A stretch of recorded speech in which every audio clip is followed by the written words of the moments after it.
Bonjour à tous, c'est Daniel, pasteur de l'Église biblique baptiste de Charleville-Mézières. Merci de regarder notre chaîne YouTube, merci de votre fidélité. Et je prie que vous soyez bien. Je prie aussi que vous marchiez toujours avec le Seigneur, avec Dieu. Et Dieu, il a des bonnes choses pour nous dans l'avenir. Je suis convaincu. Et aujourd'hui, je vous encourage de continuer, de marcher avec lui, de faire sa volonté dans votre vie personnelle. C'est toujours un peu compliqué dans notre monde aujourd'hui, les vaccins, des fois, bon, on sait bien que c'est compliqué, mais toute cette situation, cette affaire est bien dans les mains capables de notre Seigneur. Si vous avez une Bible aujourd'hui, ce qu'on va faire, on va continuer notre étude de ce thème, cette pensée de trouver de l'espoir. On a tous besoin de ça. Et on va regarder en Luc 11, versets 5 à 10. Luc chapitre 11, verset 5, la promesse pour nos prières. La promesse pour nos prières.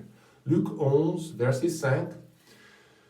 La Bible dit, puis il leur dit, si l'un de vous avait un ami qui vint le trouver à minuit et qui lui dit, mon ami, prête-moi 3 pains, car un de mes amis qui est en voyage est survenu chez moi et je n'ai rien à lui présenter.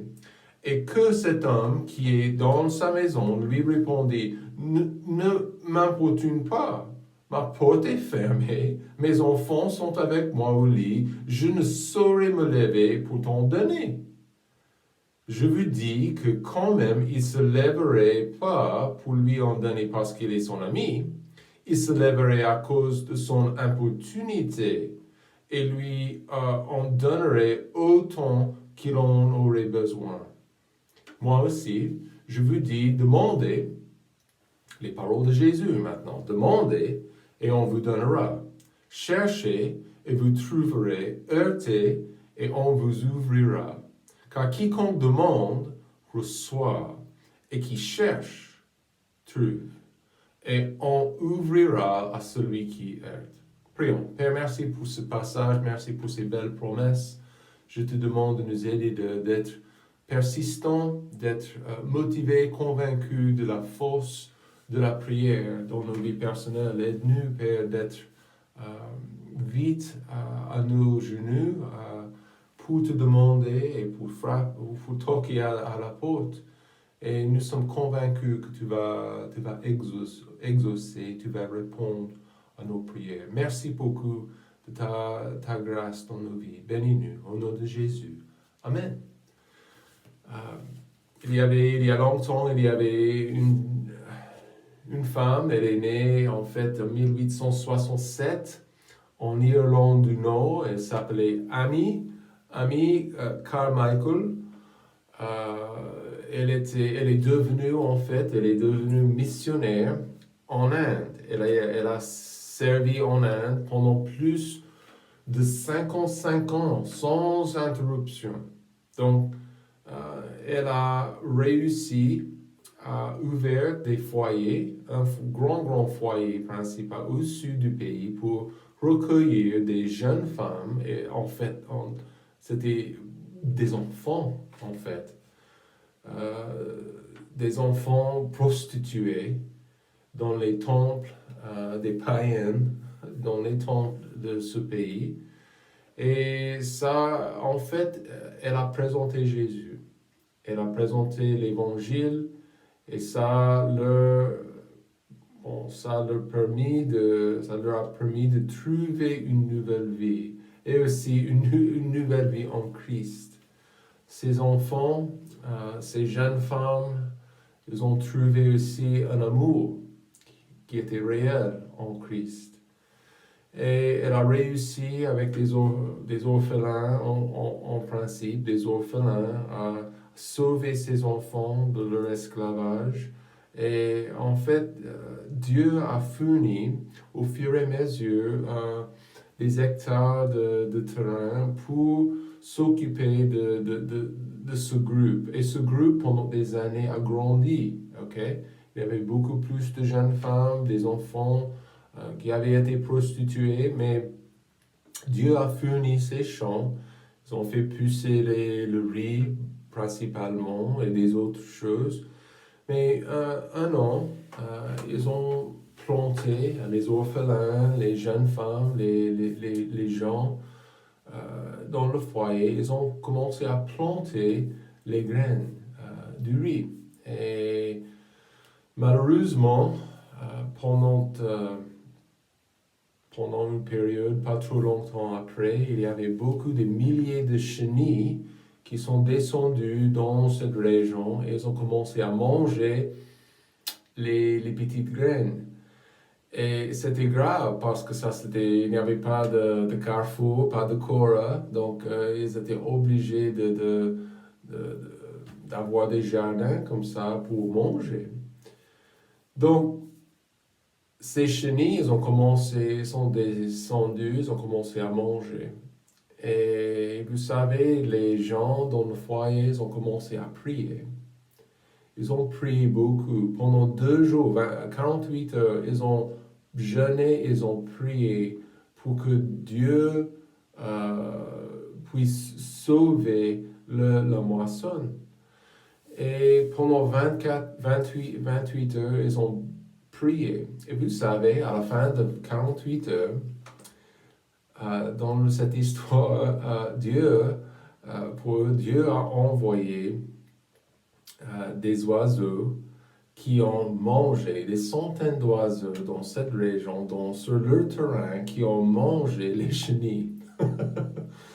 Donc, la chose intéressante, c'était que les gens dans la ville et dans le village autour, ils ont prié aussi.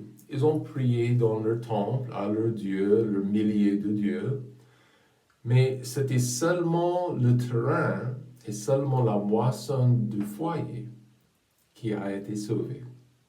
Donc c'était le vrai Dieu qui a exaucé les prières d'amis et de toutes les anciennes prostituées, les enfants, pour protéger et pour sauver ce petit groupe de chrétiens. Les païens, ils ont tout perdu.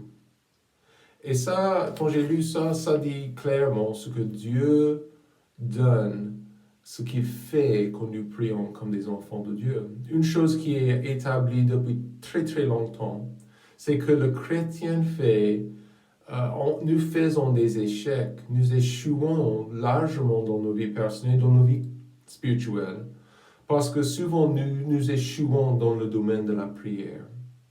Et pensez au dernier moment quand vous avez échoué simplement parce que vous avez oublié de prier.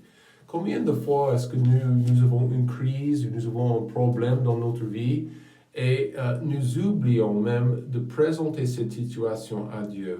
Je vous dis aujourd'hui que ça devrait être notre première réponse, notre première réaction. Jacques 4:2.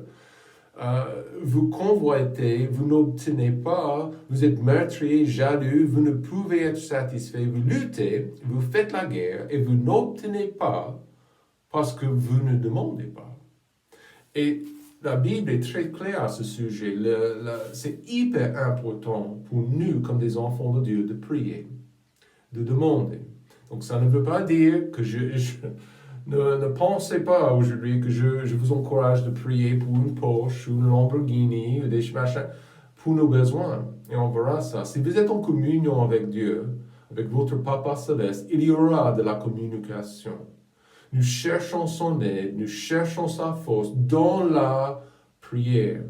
Et il n'est pas notre génie personnel, d'accord?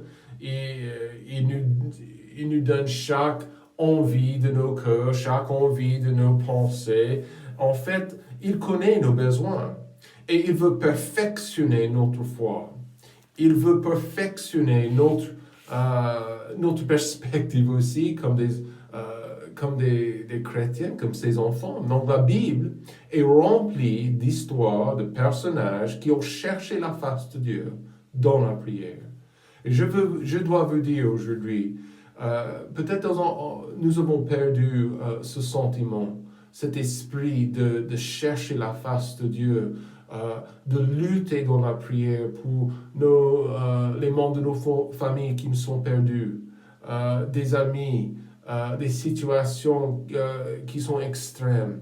Donc, on doit retrouver cet esprit de chercher la face de Dieu, de lutter, de pleurer, de demander. Donc, on ne devrait pas le chercher quand nous avons uniquement quand nous avons une urgence ou une crise. La prière devrait être quelque chose habituel, quotidien, et aussi naturel de notre cœur, comme une conversation. Père, voilà, il y a 2 minutes, elle m'a dit ça. Voilà, j'ai été présenté ce problème il y a 3 minutes, Père. Est-ce que tu peux intercéder? Est-ce que tu peux faire quelque chose, Père? Donc ça devrait être une habitude que je fais chaque jour. Dans la Bible, 1 Samuel chapitre 1, verset 7, la Bible parle d'une dame qui s'appelait Anne. Donc elle était stérile pendant des années et elle a pleuré, elle a jeûné, elle a prié Dieu pour qu'il puisse lui donner un bébé. Et la Bible dit, en 1 Samuel 1, Dieu lui a donné un fils. Et ce qu'elle a fait, elle a rendu ce garçon à Dieu pour son service. Donc, elle était consciente de cette bénédiction, mais elle était consciente de l'exaucement de Dieu. C'est pour cet enfant, verset 27, 1 Samuel 1, 27, c'est pour cet enfant que je priais et l'Éternel m'a accordé la demande que je lui ai faite. Donc, belle promesse, belle histoire en fait. Salomon, il a prié dans l'Ancien Testament pour la sagesse. Qu'est-ce que Dieu a fait pour lui? Dieu l'a rendu l'homme le plus sage qui a jamais vécu. Et en fait, il a ajouté beaucoup plus de bénédictions dans sa vie, mais la première chose, au lieu de demander les richesses, au lieu de demander une nouvelle voiture, je blague, ok, Salomon lui a demandé la sagesse. C'est ce qu'on doit faire. Ézéchias, la Bible dit, il était enterré en Ésaïe, la Bible dit, et aussi, je pense que c'était en 2 Chroniques, si je ne me trompe pas, 1 Chronique. Ézéchias était enterré par les forces assyriennes, menacé par leur ministre, le roi. Et qu'est-ce qu'il a fait? Il a prié Dieu, il a prié à Dieu, et Dieu, il a battu une armée de 185 000 soldats dans une nuit, une seule nuit. Et c'était grâce à quoi? La prière. Combien de fois est-ce qu'on va échouer et on ne prie pas comme il faut? Cherchez la face de Dieu. Donc la vérité, c'est que nous avons un Dieu qui exauce nos prières. Il est entièrement capable de faire plus que nous pensons parce qu'il est le roi des rois, le vrai Dieu, le Créateur. Donc mettez Dieu à l'épreuve. N'importe quelle situation que vous vous trouvez aujourd'hui, mettez Dieu à l'épreuve. Voyez ce que notre Dieu puissant peut faire dans votre vie personnelle. Jérémie 33, verset 3, c'est une promesse. Moi, j'ai mémorisé ce verset quand j'avais 5 ans. Jérémie 33, verset 3, « Crie vers moi, et je te répondrai, et je te déclarerai des choses grandes et cachées que tu ne connais pas. » Ça, c'est notre Dieu. Ça, c'est la promesse d'un Dieu fidèle. Nous trouvons l'espoir parce que notre Dieu, il est capable. Amen. Nous trouvons de l'espoir parce qu'il promet de répondre à nos prières. Il n'est pas obligé de répondre à vos prières. Il n'est pas obligé de s'intéresser par vous. Mais Jésus a beaucoup à dire dans ce chapitre, dans ce passage, par rapport à la prière. Lisez Luc 11 en totalité pour vous-même. Voyez ce qu'il dit. Mais dans les premiers versets, nous trouvons la prière du Seigneur et ensuite nous avons cette parabole. Faites la prière, ça devrait être une priorité dans notre vie. La prière devrait être une priorité dans notre vie. Pour plusieurs raisons. Voyez avec moi rapidement. À cause de notre besoin personnel. Verset 5, Jésus a dit, puis il leur dit. C'est Jésus en train de raconter cette parabole. Donc, juste avant de lire, une parabole, c'est quoi? C'est une histoire terrestre avec une signification céleste. Ok? Verset 5. Puis il leur dit, si l'un de vous avait un ami qui vint le trouver à minuit et qui lui dit, mon ami, prête-moi 3 pains. Car un de mes amis qui est en voyage est survenu chez moi et je n'ai rien à lui présenter. Dans cette culture, ça serait une honte de ne pas avoir rien du tout pour présenter à des voyageurs, à des amis, à des invités. Ça serait une honte pour le village, en fait. Bon, une chose que je vois dans ce passage, principalement, c'est que nous sommes un peuple dans le besoin. Je n'aime pas entendre quand des hommes orgueilleux essaient de dire que c'est l'homme qui peut le faire. C'est l'homme qui n'a pas besoin de Dieu. J'ai entendu l'autre jour, quelqu'un a dit, maintenant c'est la parole. Maintenant la parole de l'État, ça prend la place de la parole de Dieu, quelque chose comme ça. C'est ridicule.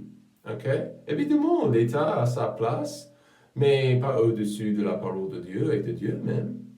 Les besoins de nos vies sont nombreux et c'est sûr et certain que nous avons besoin de quelqu'un qui peut nous aider. Et l'homme ne peut pas m'aider chaque fois.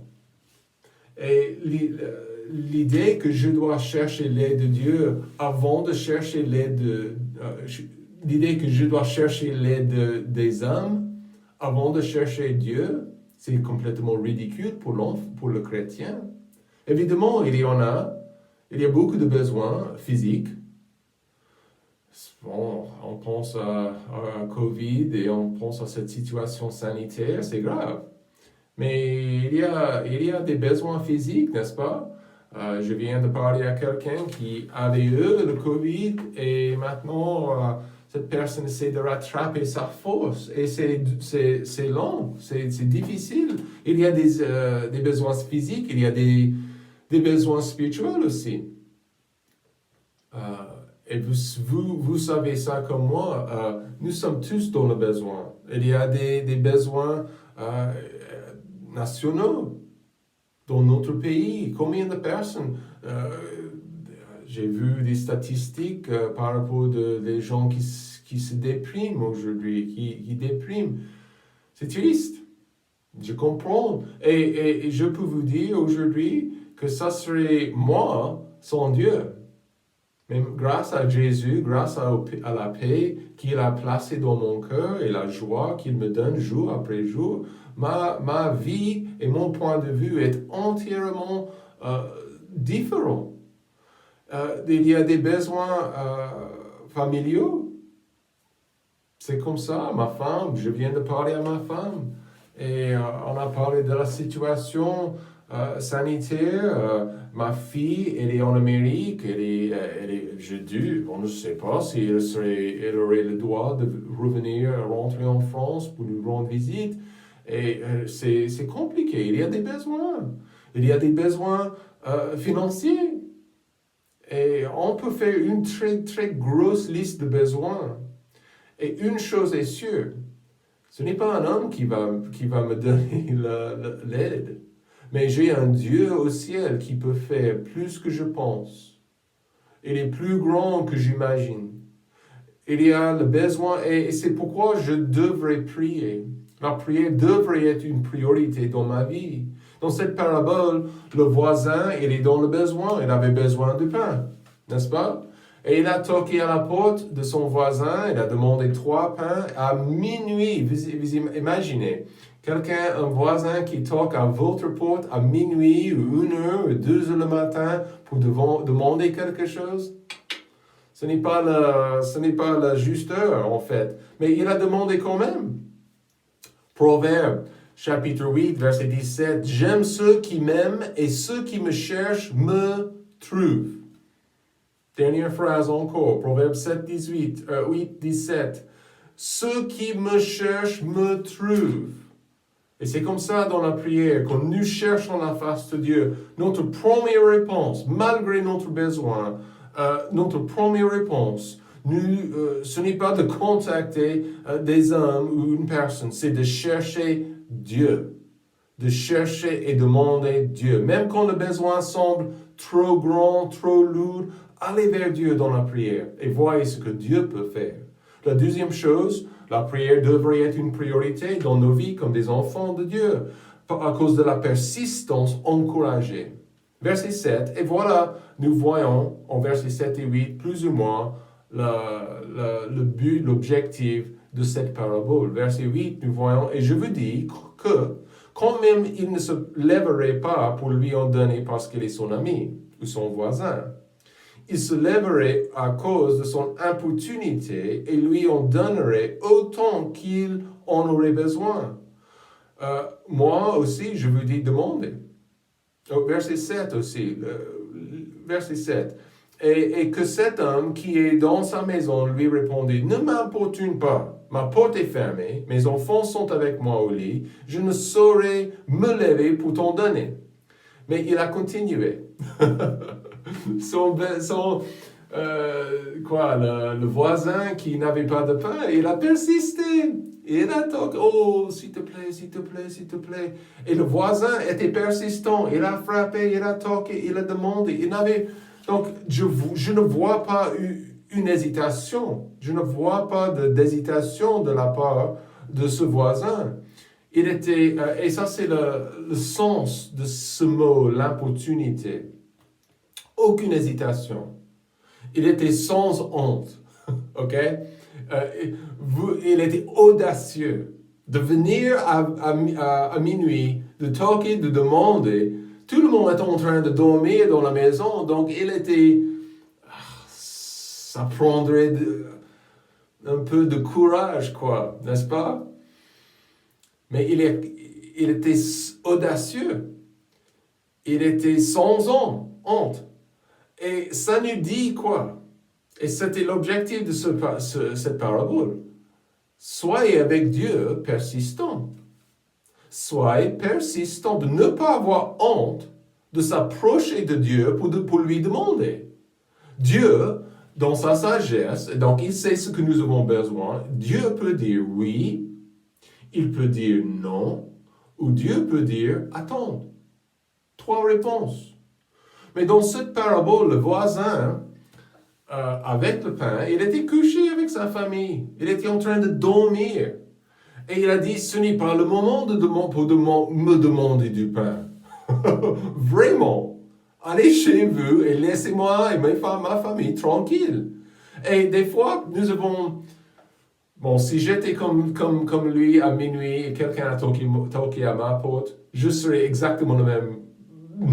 Je suis exactement le même. Vous faites quoi à minuit maintenant? Mais l'autre gars, il a persisté. Il a toqué. Et nous avons aussi l'impression qu'il n'est pas super gentil, mais ce n'est pas comme ça. La leçon est très claire. La leçon de Jésus ici, c'est très clair. La persistance a bien payé. Dernière partie de verset 8, la Bible dit, et lui en donnerait autant qu'il en aurait besoin. Vous voyez ça? Il a bien reçu 3 pains, peut-être plus de 3 pains supplémentaires. Et si ça paie avec un voisin, et voilà le but, si ça paie avec un voisin qui est grognon, qui n'est pas super gentil à minuit, alors la persistance avec un Papa céleste, qui n'est jamais impatient, qui n'est jamais méchant, cette prière persistante paierait énormément. Vous allez voir. Voyez Luc,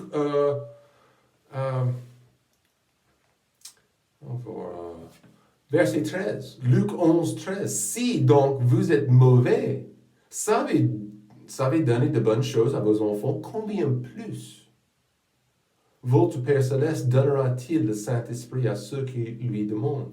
Donc, Dieu, il est comme ça, il n'est pas méchant.